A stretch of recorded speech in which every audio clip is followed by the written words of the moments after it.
Hello, everybody, and thank you so much for joining me to watch another episode where we meet entrepreneurs in South Africa who are facing all odds at the moment to create great businesses. And Louise has a wonderful business in the arts and crafts industry. So, Louise, if you will please introduce yourself and just tell us a little bit more about your business. Hello everybody, my name is Louise Kluyts and I am co-owner of Star Nation Art Studio in Heidelberg in the Western Cape. Myself and my husband have been doing our art since 2002 where we are now. My husband is the blacksmith and I do fine art. I also do workshops and art classes, and I do mosaic art and stained glass work as well. So you've been at this for a very long time. Yes, I have. Wow. A lot of people struggle to persevere for so many years. How do you stay positive and keep motivated to do what you're doing? It's a lifestyle. It's really a lifestyle, and you got to be passionate about what you do. And we're very fortunate where we are in Heidelberg that the community supports us. And it's also important for artists to know that they have to work. If you work from your home and you keep your overheads down, it's much easier to stay afloat. And I feel very passionate about that artists can really make a change in their communities. And by bringing more people to come and look at the art, the whole community can benefit by it. And it would be wonderful if art routes can develop in our country where people can actually come and stay with the artists and bring an extra income to the artists while they come and look what they're doing and how they're creating and meet the person behind the artwork. So I'm very passionate about what I do. That's beautiful. I really love hearing that your local community supports you, because there are a lot of artists that struggle with that. Uh, and do you Yes. actually have people coming to stay with you to see what you're doing? Yes, we do. Yes, we do. We do accommodation with the business, and my husband does knife making workshops as well.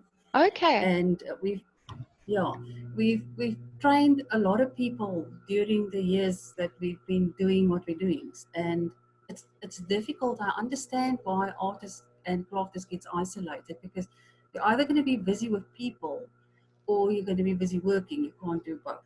But what Okay. we do is we tend to have times that we're not open. So because Heidelberg doesn't have that many tourists, so what we'll do is over the weekend we'll close shop, and then we'll be working on the stuff that we need to work on. And when it's open hours, we'll make turns as to who handles the customers and who doesn't handle the customers. Okay. So you, it's a difficult thing that you have to do. But what I find as with us as well is that you have to, as an artist, you have to give to receive. So what we've done over the years is we've done quite a few public space art projects in the town to help to get more people interested in art and get the community more involved with art. And by doing that, we got the community to start supporting us as well. So it's a catch-22 situation. Artists oftentimes think, why isn't the community supporting me? But they don't know about you because you're just sitting in your own little bubble doing your own little thing. You have to think broader. You've got to take your art to the community so the community can come to you. That's great insight. And how did you kind of get your artworks into public spaces? Did you approach the municipality or the libraries? How did you do that? I did a mosaic bench project in 2018 and 2019. It took me 2 years to complete it. I did 22 benches for the town. Wow. And what I did was I approached the municipality, and then I got the funding. I got everybody to sponsor a bench, and then I actually had to go with the municipality and walk with a map to see this is where the electrical line is and that's where no electrical lines is. And I got that project sorted with that. And then I did a mural project in town in 2016 and 2017 where I identified walls that were dead walls in town that wasn't looking good. And with walls, you don't have to get, you must, you've got to get the owner of the wall to say yes, you can paint on the wall, but you don't have to get the municipality to say yes, you can paint on the wall, because the wall doesn't belong to the municipality; it belongs to the owner of the house. Okay. So, but what I did there is I did a historical walking project in town, and I went and I got all the info of all the houses in the town, and I put it onto the walls, and then I did the artwork in between that. So I did like a whole history and art combination thing in Heidelberg, Wow, that's and beautiful. it's, yeah, so it's a very interesting project to do, and I say my town is my hobby. but um, but what I did with that in the process was is I went to all the owners and asked them, listen, your wall is not looking good. Would I be able to do a painting? What would you like to have on your wall? And would you be interested to prep the wall and get it ready for me? And then I went to the co-op and I got the paint sponsored and I just painted it. So, Okay. but in the process, hopefully people become more aware of art in their community. And as an artist, you get to express yourself. And that I find is very important. You have to be able to express yourself first and foremost before you do anything else. Yeah, Yes. Yes. I yeah, find it very interesting. It sounds like you have a very collaborative nature and that you're good at talking to people and convincing people to join your projects, which I think is something a lot of artists struggle with. yes. It's even, you have to go out and find your work. You can't. There's no. It would be amazing if there's public space projects out there, and I think all municipalities can benefit by getting their artists involved with their community. Is if because all municipalities will get a look that's unique to their municipal area, and especially public space areas, if they can get more artists and crafters to actually get involved with their town. But unfortunately, it doesn't work like that. So as an artist, you have to see the need and then fill the need. Yes. So you have to, the things that bothers you, if you can do something about it, start writing letters and start talking to people and get funding for that project and then do the project. You have to go and find it. Yes. The thing is that we can see where there's a need. They can't. They don't have the vision. Yes. Yes. Yeah.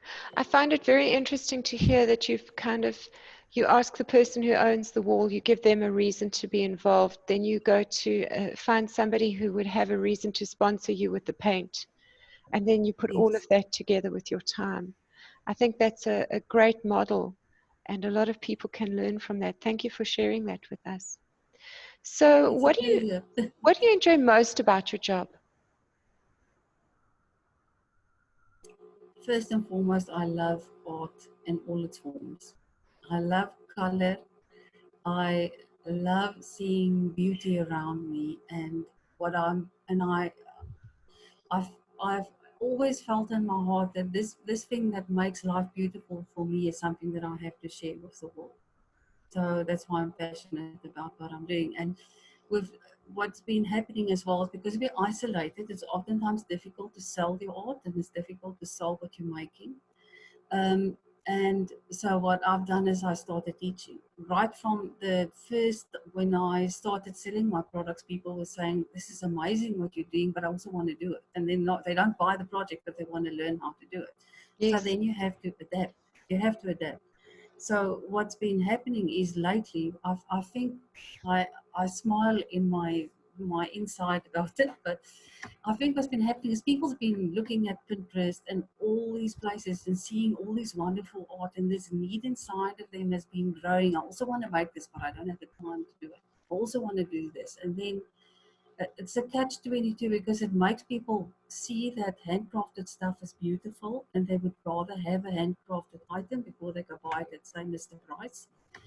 And in the same hand, it makes people want to make it themselves. There's such a big need for people to be able to use their own hands and make things by themselves.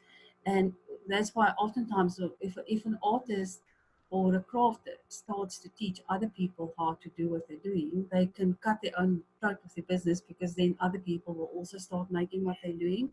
But in the same hand, they also get people that will buy from them because they're teaching. So there's enough going around for everybody if everybody works together. So, but I've I personally find that what I've done is you have to put food on the table. So I started to teach what I do. And you get trendsetters, and I think artists are trendsetters because I don't have to make the same thing 100 times. If I've made it 5, 6 times, I can go off and make something new. But it's because I'm more of an artist than what I am a crafter. A crafter wants a recipe and they want to make it 100 times. You know what I mean? Yeah. Yes. So yeah, yeah. So what's been happening is by starting to learn other people what I do and experimenting with new things, you get to explore where you wouldn't have done that if you kept on making the same product. Yes. I realized that I have a need in me to share my passion with other people. And then when I started to do that, I realized that these people that are coming for art classes, they get better. They start to feel better about their lives. They start to feel better about who they are. And they just react better with life because they're using their hands to make something. And then it evolved where I actually became more involved with teaching as well. And now it's getting the point where you have a balance where you've got to get to your own work and you've got to share what you're doing. So I'm still working on that bit. That's such a beautiful story to hear how people are actually changing their emotional lives through the activities that they're doing with you. That must give you a great sense of meaning about what you're doing also. They do, yeah. Yeah. It's Are you are you definitely. are you ever afraid that you might be growing competition to yourself because you're in a small town? I'm in a small town, yes, and yes, I can probably grow competition, but the nobody will do it the way I do it. Because if they come to me, they develop their own style, and if they develop their own style and their own unique look, then why not? That's wonderful. It's a wonderful, generous attitude to have. I speak to a lot of crafters who say that they're afraid to teach others because they're afraid that then they're going to create their own competition and people will stop buying from them. So it's very interesting to hear that you don't feel that way. That's awesome. And Is that with COVID-19, has it changed your business in any way? Because it's affected a lot of people quite radically. How has it affected your business and how you're doing things? it definitely affected our business a lot.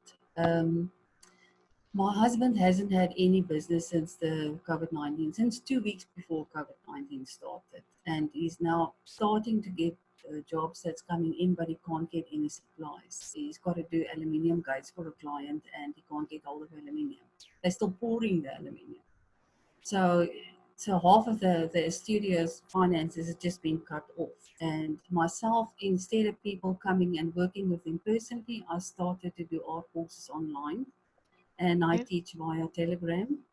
And Okay. I started, the first thing that I did is I started a 21-day art course. And the 21-day art course is a daily video, and people phone me and say, listen, I want to do the course. And then if I have enough people, I put them onto a Telegram group, and then we start the course where I introduce myself and what I do. And the course is about finding your inspiration in life through art. So it's all and getting you to get with the flow of the of energy that comes through working with art in any form or medium that you want to work with basically. And then I play with different mediums, and it's easy exercises. It's for beginners and for more for established artists, because sometimes you just get a block and you can't get over it, you don't know how to move on. And I think with this COVID-19, it's literally a case of we have to move. We can't stay stuck because we can't go back to where we were. So there's got to be a flow of energy happening. So that's why I designed the 21-day art course. And we do different things where I'll teach them how to paint or draw or use pastels or use watercolors or just draw with pencils and get that flow going again. And then I tackle the emotional side of art as well, because uh, your emotions is a right brain thing. It's something that you can't explain, you can't put words to it, you can't understand it, and therefore it becomes a right brain. And right brain is your creative side. So by stimulating your emotional side, you stimulate your creative side, and by acknowledging your emotions, your art grows basically. So I'm doing a lot of uh, um, not courses. A lot of the techniques that I'm doing is to teach you how to get in touch with your emotions through doing art. It's more an intuitive art process, basically. And then from there we start, and I start introducing techniques as how do you draw a circle, how do you draw a shape, how do you draw a teacup, and then we move on, how do you draw flowers. And so basically for 21 days you get all these interesting art things that you can do, and you grow in the process. And I'm now onto my third 21-day course already. That Okay. it started for the third time now. And I've seen such a huge growth in people who did the course, because they suddenly look at life differently and their creativity is being boosted. And people start doing the course where they don't know what they're going to do and how things are going to go from here. And by doing the course, halfway through the course, they go like, oh, I'm getting busy. I've started with something new and things are flowing. So it's so nice to see that. And then I do monthly art courses where if we've done the 21-day course and then you want to start with yourself to proper art classes, I do that. And then I do a children's art class between 6 and 10 years old. And then I do a teenager art class, probably from the ages of 12 to 17. And also I find, because I've teach such a long time, a lot of the children who do art, if they want to go, I think art is definitely going to become a more a serious career in the future than what it has been. Especially with the internet, more designers are going to be needed because more people are going to be working online, and to work online, you need creative people to help you. So there's definitely going to be growth in the creativity industry. And what I've found is that if I do work with the teenagers, then if they want to go and study, say for instance, graphic art or designing, they need to do a portfolio. And the school don't prepare them for this portfolio. They don't get the right techniques, they don't get the right words, they just say go and do it. And then they walk into this and they actually don't have the right tools at their disposal to do this. So I've, through the years, helped quite a few people, teenagers, saying, okay, this is how you do this and this is how you do that, and put the techniques in place for them, basically. So I've designed the course for teenagers around that. So when they do want to go further in the art direction, they have the right tools at their disposal to go and do these portfolios so that they can handle it and they can deal with it. So I've been as busy as a bee. It sounds amazing. It almost sounds as though you've kind of rebirthed your business during this phase. Does it feel that way I'm to still you? benefiting. Yes, it does. It does, yeah. What an It's like amazing I've got process. now, I have now to learn how to make videos and how to deal with computers that's too slow. And I just want to, Okay. you just want to go and do it. And you're so used to putting it out there, and now you have to struggle to put everything down. But I think Yes. that's also part of the process. So you're still learning and growing too. Yes, yes, I am. And do you think once lockdown comes to an end, you'll go back to your old business model, or are you going to, or do you think you've launched something that's going to take you into the future now? I'm hoping that I will launch something that will take me to the future, and I'm hoping to do like a bit of both if I've got the energy to do a bit of both, because it really takes a lot out of you to work with people. And Yes. it's actually easier working online, but it's also more difficult online because things takes more time. But I would love to be able to do an integration of both, where I still have people that I work with, and then I always get busy with work helping other people. And then every once in a while I go, oh, but I can't do my own art. I need time to do my own thing again. So I, I, I would like for things to be in place so that I can actually spend more time with my own art as well. Okay. And what's your favorite medium to work with? Oils, oil Okay. painting, yeah. And I love glass. I love working with glass because glass is the way light falls through the glass is the best way to see color. If you look at color on a canvas, it doesn't have that vibrancy that it has if the light falls onto color. It's just beautiful to see it. Yes. And if Yes. somebody asks me what is your favorite color, I can't give them one color. The rainbow is my favorite color. I love all the colors. I'm So with you on that one. Totally with you on that one. Yeah.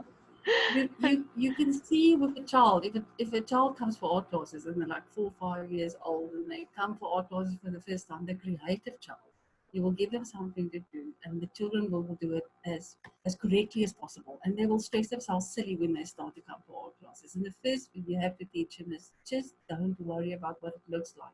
This is not school. This is you exploring who you are and just enjoying yourself. That's the first rule of art. So what happens is the creative child won't try and do it as perfectly as possible. They will take that piece of paper and they will destroy it, and it will be brown and grey, and they will give it to you in a lump like this. There you go, I've done what needed to do. And that's how you know that's the creative one in the class. That's an amazing story. Yeah, I feel that the way society and very often the way teachers used to teach in an old-fashioned way. I certainly know when I was at school, it was all about coloring inside the lines and making sure it was correct. And I would often hear from the adults over my shoulder, "Don't make a mess, don't mess it up." And I think Yeah, that's one of the ways that we really damage children and we really limit their ability to express themselves naturally with words like that.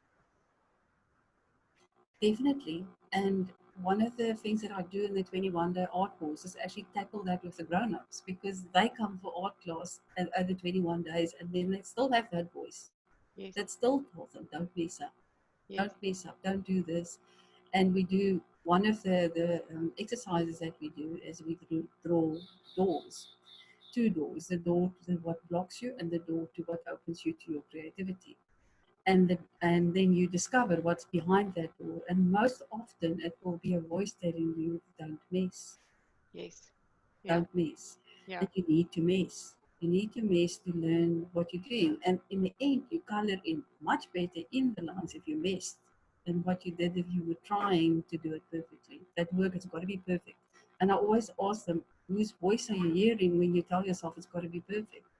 yes, Because yeah, once you let go of that, you actually really become good at what you're doing. yeah, Because then yeah, you're prepared to explore and get to diversify and try and put different colors together and just look at it at a different angle, and new products develop yes, because you were prepared to mess and you didn't need for everything to be perfect. The perfection comes by itself. yeah, yeah. You've got to take some risks first, hey? Yes.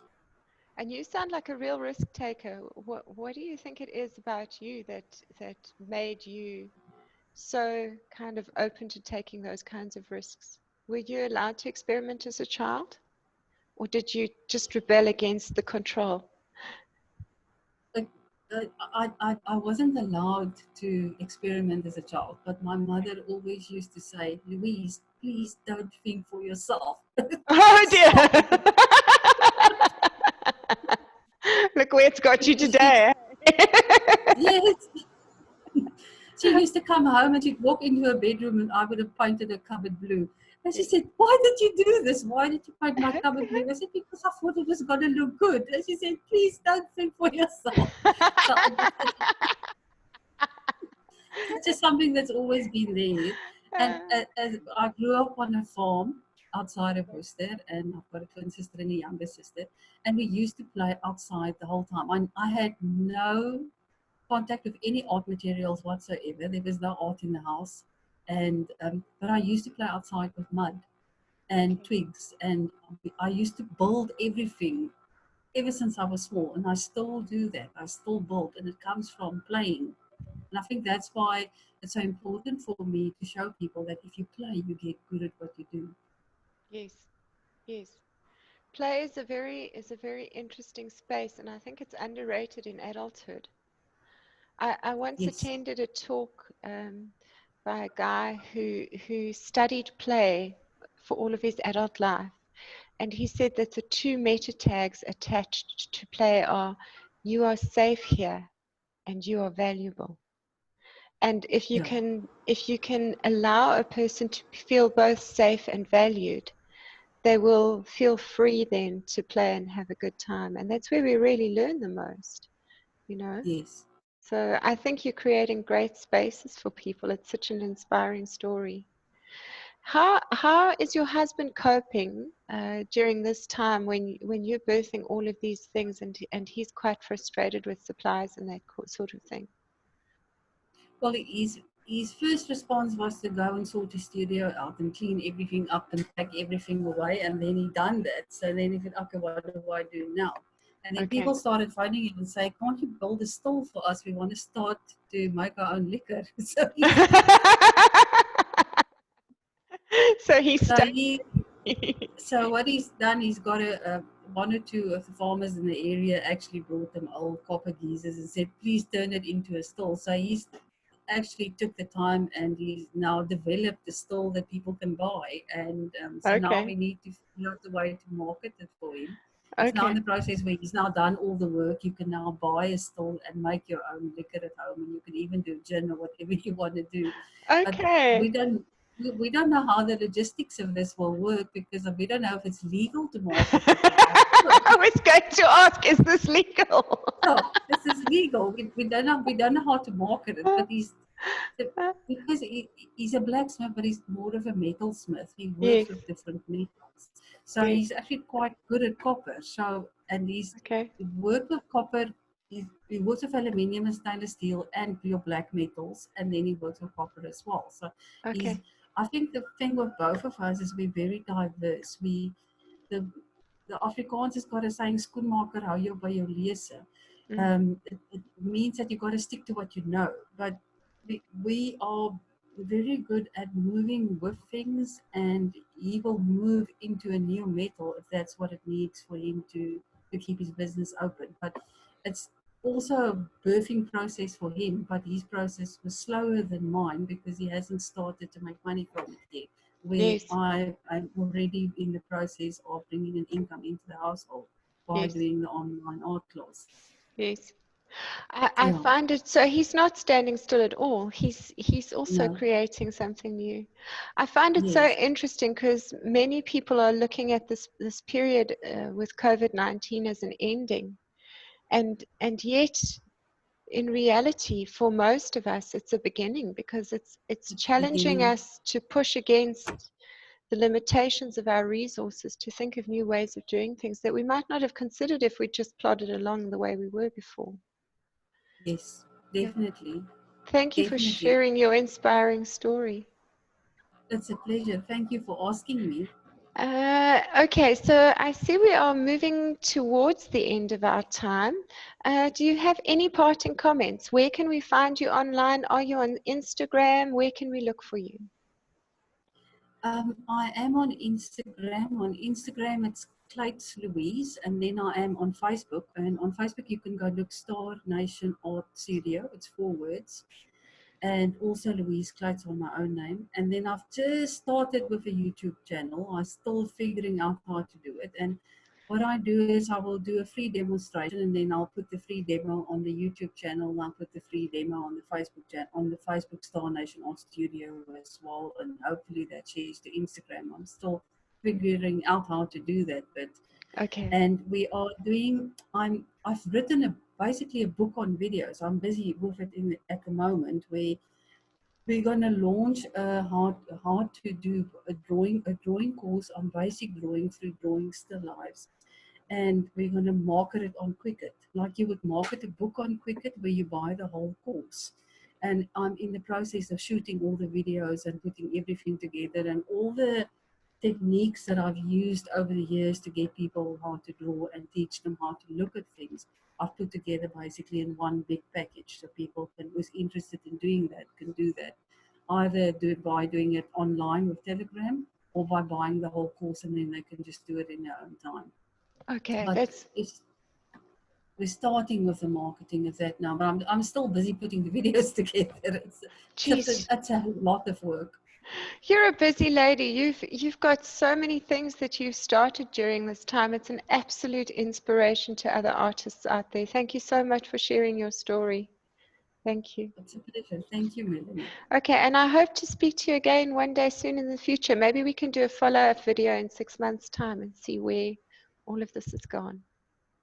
That's great. If we do another one, then I can maybe give you a tour on the studio, then you can see what it looks like here. Oh, that would be amazing. I'd love to see your Yes. studio. And when I travel through Yes. Heidelberg, I'm definitely stopping in to see you because I want to see all your stuff. Thank you. Okay, have a lovely day. Thank you, Louise. It's a pleasure. Thank you. You too. Bye bye.